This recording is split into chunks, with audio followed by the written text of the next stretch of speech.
Exponents. 2.1 The Zero Exponent Rule. This rule says if you have a to the 0 power, that's just going to be 1. Nice, clean, and simple. 2.2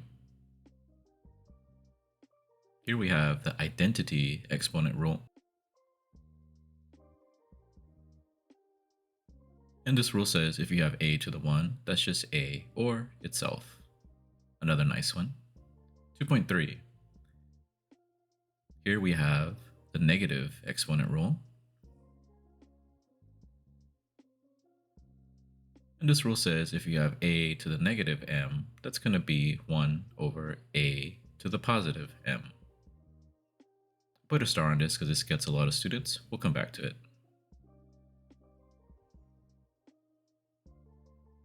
2.4 The product rule.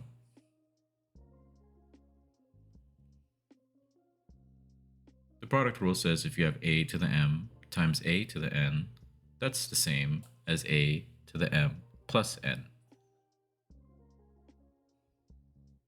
2.5 The quotient rule. This rule states that if you have a to the m over a to the n, that's going to be the same as a to the m minus n. Notice the difference. 2.6 The power of a power rule.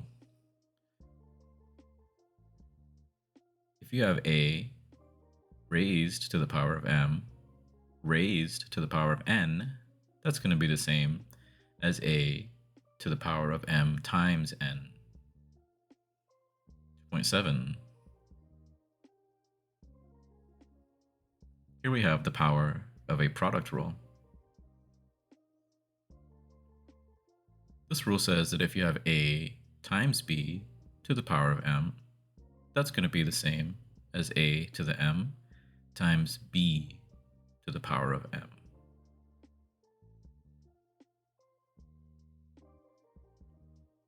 2.8 The power of a quotient rule.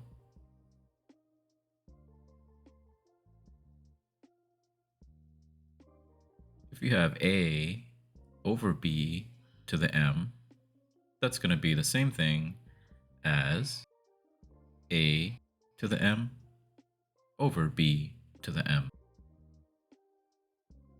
2.9 The fractional exponent rule.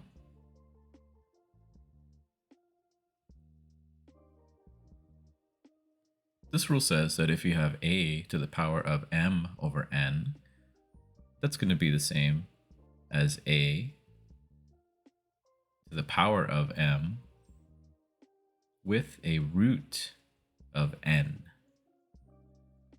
That's all for the overview of exponents. Let's start doing some examples. So here are some nice examples. And what I mean by nice is that they are simple to explain and easy to work out. Now I know the TSI is not simple and easy, but we need to learn how to do things the nice way before we could do things the difficult way. So let's begin. 2.1 The zero exponent rule. This rule says if you have a to the 0, that's just going to be 1, where a is your base and 0 is the exponent. Ask yourself, do you have any restrictions? In this case, a cannot be 0. Here's an example. 1 to the 0 power, that's going to be 1. 2 to the 0 power, that's going to be 1. 3 to the 0 power, that's going to be 1. How about some variables? X to the 0 power, that's going to be 1. Y to the 0 power, that's equal to 1. Z to the 0 power, that's the same thing as 1. Here's some more examples. 0.5 to the 0 power is equal to 1. 1.5 to the 0 power is equal to 1. And 2.5 to the 0 power is equal to 1. I hope you could see that anything to the 0 power is just going to be equal to 1. So a nice, simple rule. 2.2, the identity exponent rule. This rule says if you have a to the 1, that's just a, or remember, itself. Here you have your base, and 1 is going to be your exponent. Ask yourself, do you have any restrictions? In this case, there's none. Here are a few examples. 1 to the 1 power, that's just going to be 1. 2 to the 1 power, it's just going to be 2. 3 to the 1 power, that's just going to be 3. Can we do the same for variables? Well, let's find out. X to the 1 power, that's the same as x. Y to the 1 power, that's the same as y. And z to the 1 power, that's the same as z. Let's look at some more interesting examples.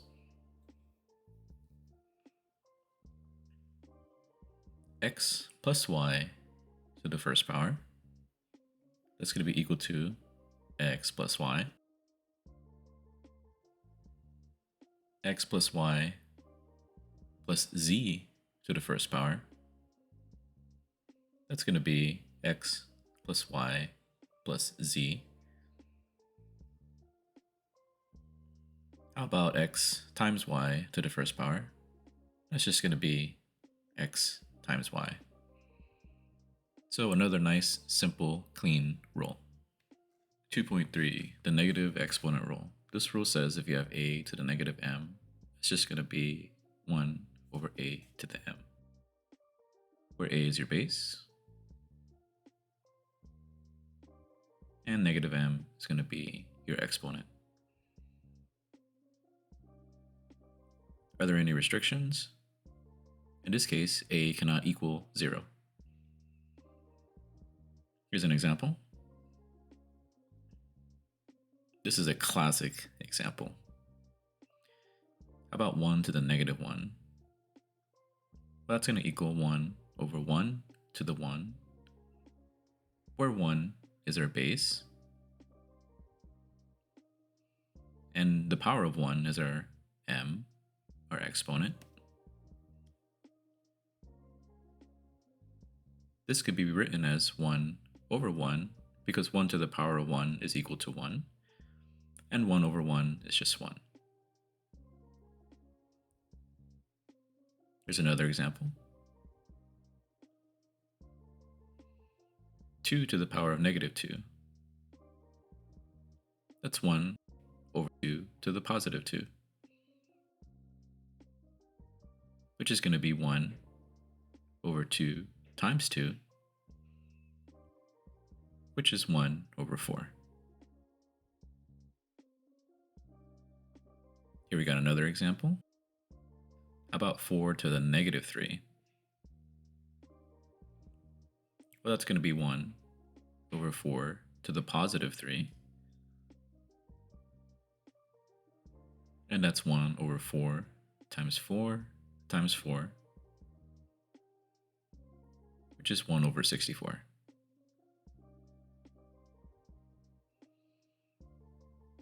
Let's look at this example.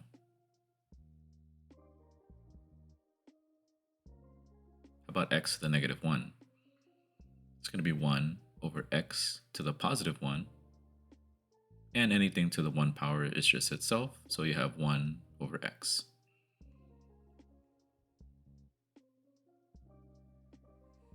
Here's an example. How about x to the negative 2? That's going to be 1 over x to the positive 2, which is 1 over x times x, which of course is going to give us 1 over x squared.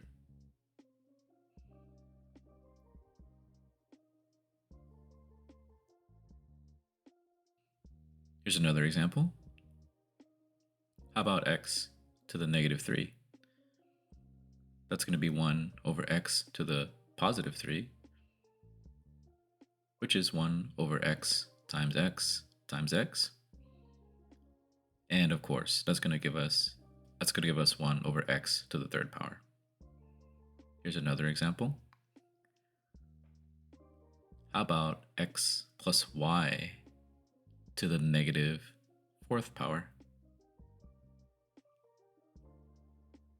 That's going to be 1 over x plus y to the positive fourth power, which is going to equal to 1 over x plus y times x plus y times x plus y times x plus y, which is equal to 1 over x plus y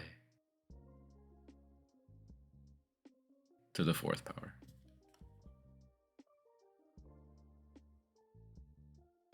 You could have stopped in the first step there, but I like to show the expansion just for clarity.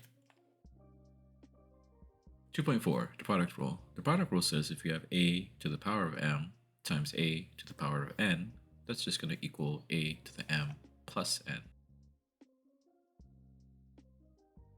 Here, a, our base, are going to be the same.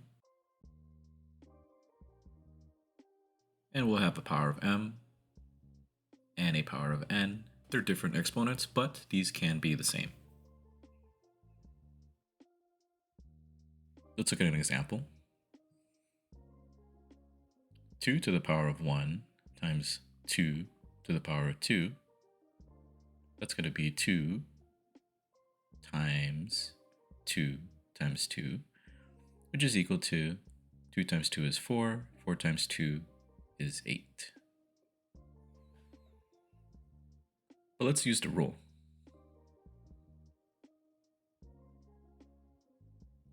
So same example with the rule, 2 to the first power times 2 to the second power. Our m is 1 and our n is 2, so it's 1 plus 2, which is equal to 2 to the third power, which is the same thing as 8.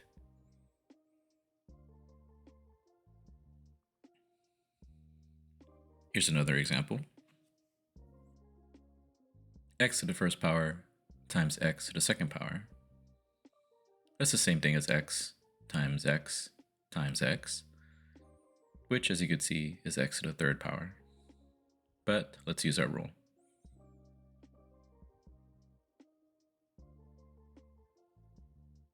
So same problem using the rule.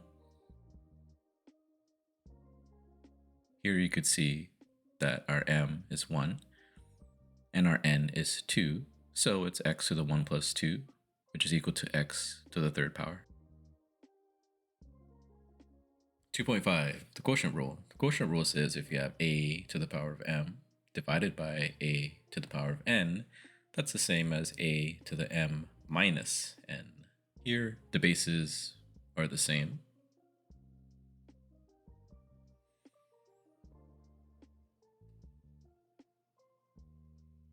And for the top, you'll have the exponent for the numerator.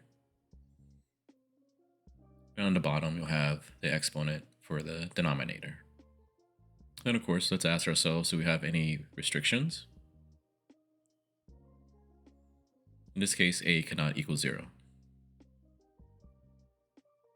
Let's do some examples. 2 to the power of 3 divided by 2 to the power of 2 is going to be equal to 2 times 2 times 2 over 2 times 2. We could simplify this the old school way by scratching off the 2's that they have in common. This will just leave us with 1, 2 on top, giving us an answer of 2. Let's use the rule. Same example, 2 to the third divided by 2 squared.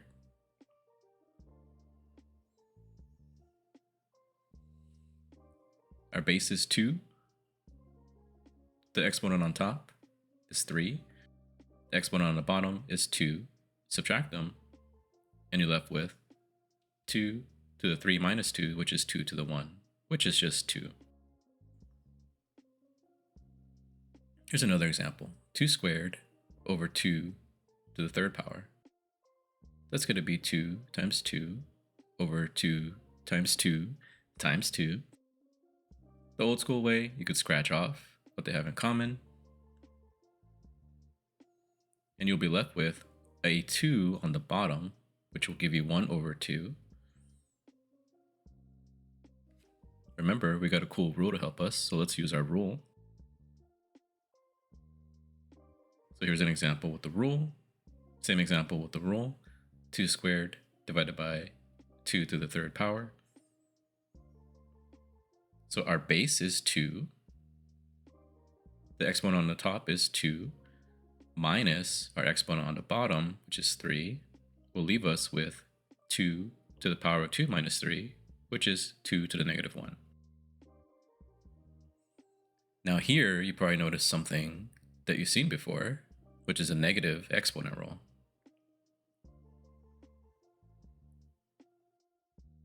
We could apply this rule and rewrite this as 1 over 2 to the first power, positive, which is going to be 1 over 2, because 2 to the first power is itself.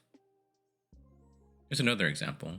X to the fifth power divided by x to the fourth power is equal to x times x times x times x times x over x times x times x times x.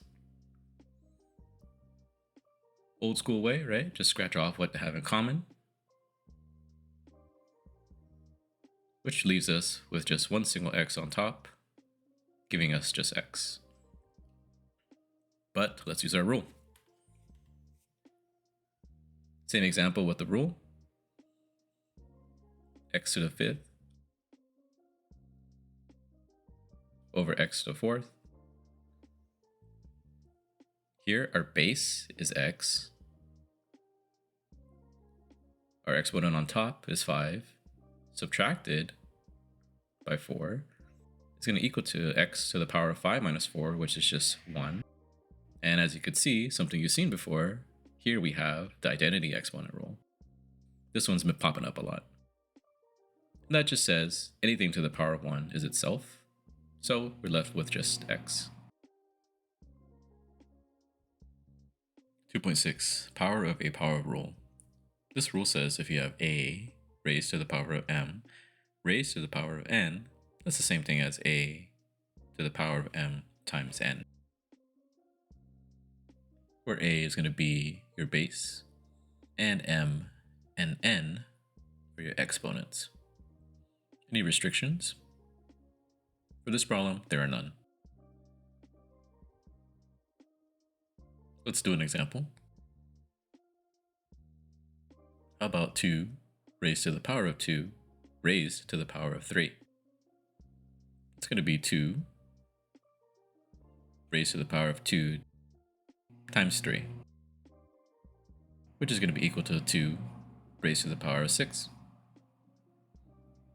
And that equals to 64. Here's another example.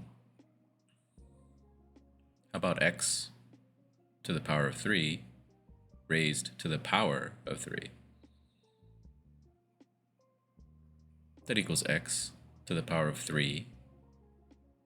3 is our m, 3 is our n, and we multiply them, so it's 3 times 3, which equals x to the power of 9.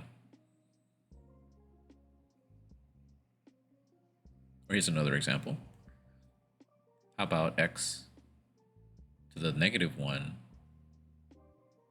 raised to the power of 2? Our base is x, negative 1 is our m,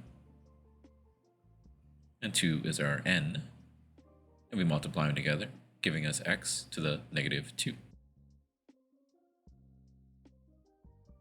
And if you remember, this is the negative exponent rule. And this rule says if you have x to the negative 2, that's the same as 1 over x to the positive 2.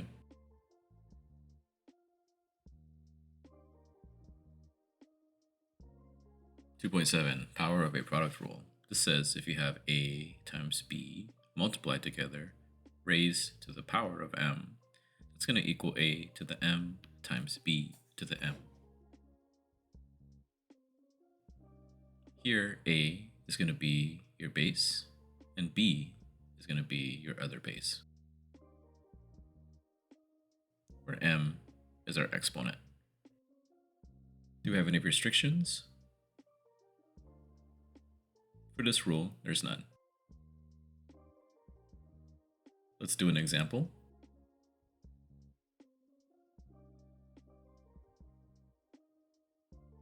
X times y to the power of 2. Here we have x as our base. It's going to be raised to the power of 2. Then we have y as our base, and it's going to be raised to the power of 2.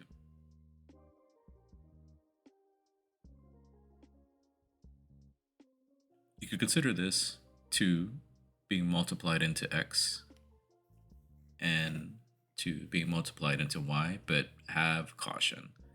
This does not work out like this all the time. Here's another example. X times y times e to the power of 2. Here x is our base, raised to the power of 2. We could just write it like this, x to the 2. Y is our base, raised to the power of 2. We could just write it like this, y to the power of 2. And z is our base to the power of 2, which we could write like this as z to the power of 2.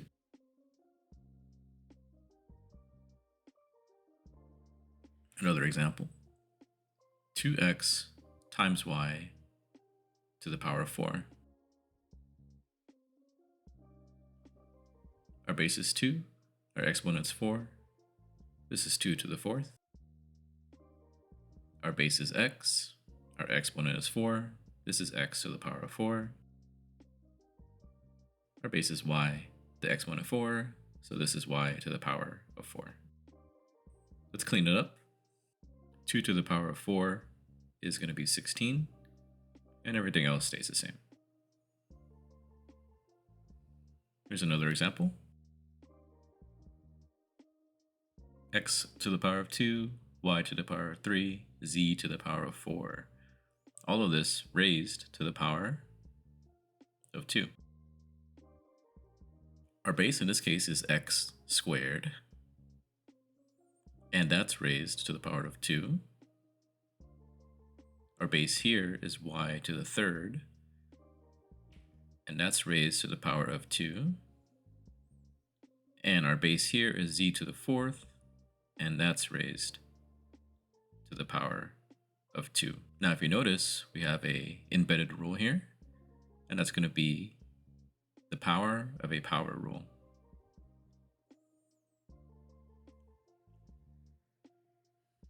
And if you remember, if you have a power of power, you just multiply the exponents together. So y is going to be 3 times 2, and z is going to be 4 times 2.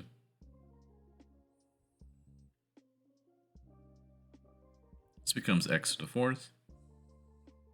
This becomes y to the 6th power, and this one becomes z to the 8th power. Here's another example. Let's redo it, but we're going to use a shortcut.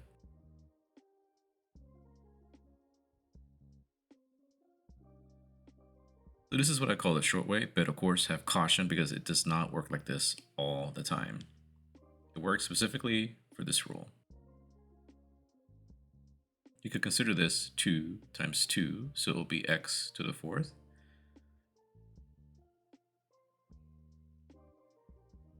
And you could consider this 2 times 3, which will make it y to the 6th.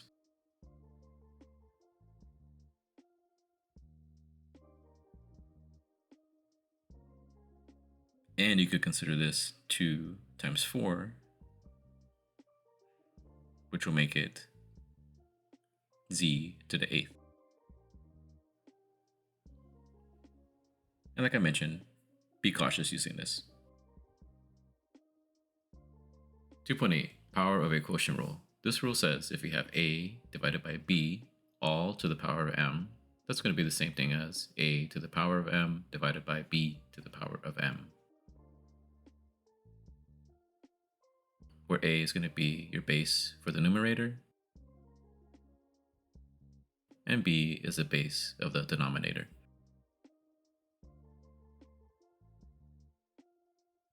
And m will be our exponent.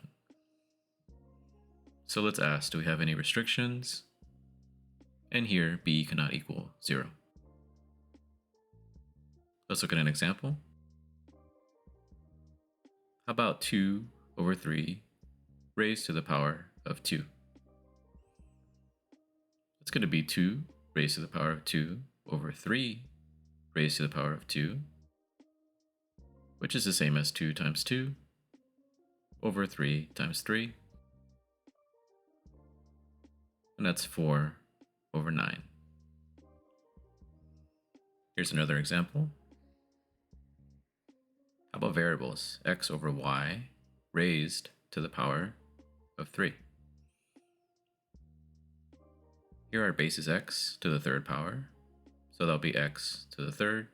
Here our base is y, and it's to the third power, so it's y to the third, which is going to equal, for clarity, x times x times x over y times y times y, which, as you can see, is x to the third over y to the third. Here's another example. How about x squared divided by y to the third, all raised to the power of 4? In this case, x squared is our base for the numerator, and it's raised to the fourth, and divided by, here our base is y to the third,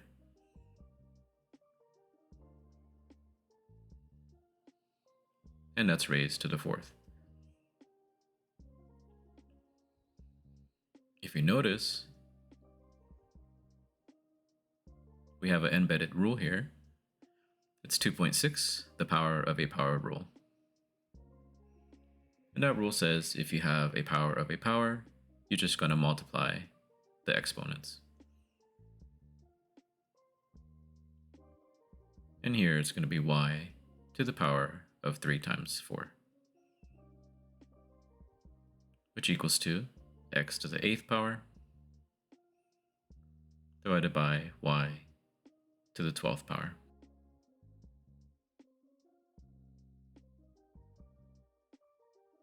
All right, our last rule, 2.9, the fractional exponent rule.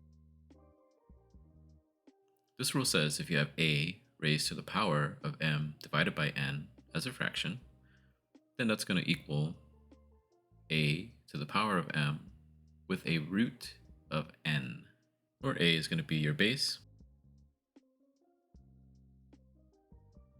and m over n is going to be our exponent, of course, as a fraction.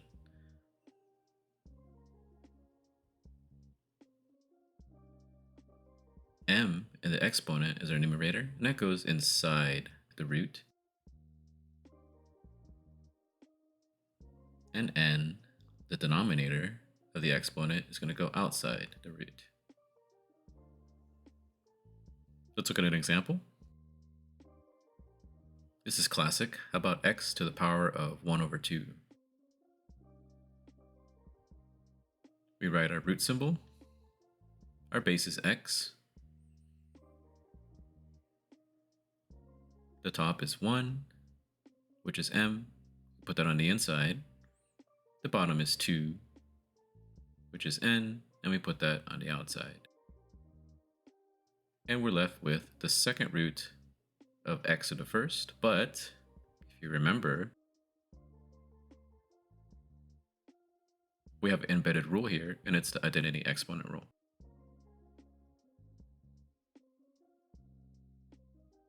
And that says anything to the 1 power is just itself, and this ends up being the square root of x. And the reason why we don't write the 2 is because 2 is common, so we just leave it out. Here's another example. How about x to the power of 3 over 4? Let's write our root symbol. Our base is x. The top is 3, that goes on the inside. The bottom is 4, that goes on the outside. And there's not much we could do with this, so we're left with the fourth root of x to the third. Here's another example. How about y to the power of 6 over 7? Y is our base. Let's write down our root. Y is our base, so y. And it's going to be to the power of 6, because 6 is on top. On the bottom we have 7, that goes on the outside. We're left with the 7th root of y to the 6th power. Let's look at another example. How about 8 to the power of 2 over 3? We write our root symbol. Our base is 8. On the top we have 2, that goes on the inside. On the bottom we have 3, that goes on the outside. We're just left with cleaning it up. We have the third root of 8 squared, which is 8 times 8. Continue cleaning it up. We have the third root of 64. 8 times 8 is 64. And now we have to ask ourselves, for the third root of 64, what 3 numbers that are the same that will give me 64 if I multiply them together? In this case, it's 4 times 4 times 4, which equals 64. So the third root of 64 is equal to 4. And that's all for the nice examples.